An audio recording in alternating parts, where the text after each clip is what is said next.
The city's current financial situation is stable, meaning that the city is able at this time to continue to provide critical public services to the community. However, the city, along with local governments throughout the state and region, are preparing for an expected decrease in normal revenue streams, which will likely negatively impact the city's ability to operate as it did before the emergency. The intent of this presentation is just to provide an update to your previous presentation on June 2nd, and I'll give you a brief synopsis of new information that's available for you.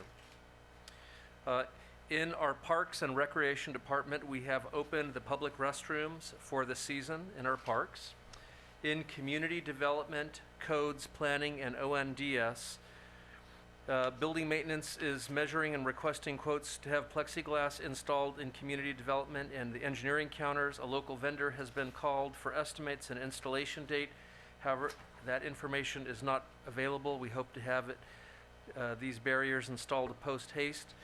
The community development staff is working with the clerk and YPAC and IT to determine the feasibility of virtual public meetings such as Zoom, especially for the hearing examiner, as multiple items have been tabled since March.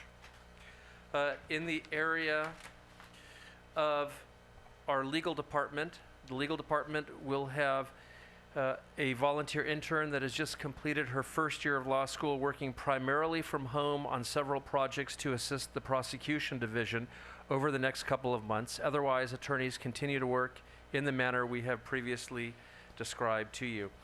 At the airport, the Transportation Security Administration reports daily passenger traffic has increased by 13% since March 22nd. The total number of passengers that have come through the checkpoints has climbed to 391,882. This is nationwide compared to 2.4 million of the previous year. Alaska Airlines has reinstated a direct flight from Yakima to Seattle, as opposed to the tag flight to Wenatchee due to increased passenger ridership out of Yakima. Daily flights depart from Yakima at 7:30 a.m. and returning from Seattle at 6:51 p.m. in the evening. The Federal Aviation Administration has notified commercial service airports throughout the U.S. that FEMA will provide face masks for passengers and employees who traverse the passenger terminal buildings. The airport is slated to receive approximately 6,500 masks, which should arrive within the next several weeks. In the area of communications, our community relations staff continues to update a page on the city's website specifically devoted to COVID-19 information, as well as updating the fire department's COVID-19 page. Staff continues to post on city's social media platforms, City Council updates, governor news conferences, PPE and precautionary measures for residents, and various other COVID-19 related messaging. Additionally, staff is producing and airing weekly YPAC check-ins, which are interview segments specifically focused on COVID-19 information. Community relations staff is also partnering with our local high schools and other educational providers, for example, YVC, to air virtual graduations on the city's public access channel.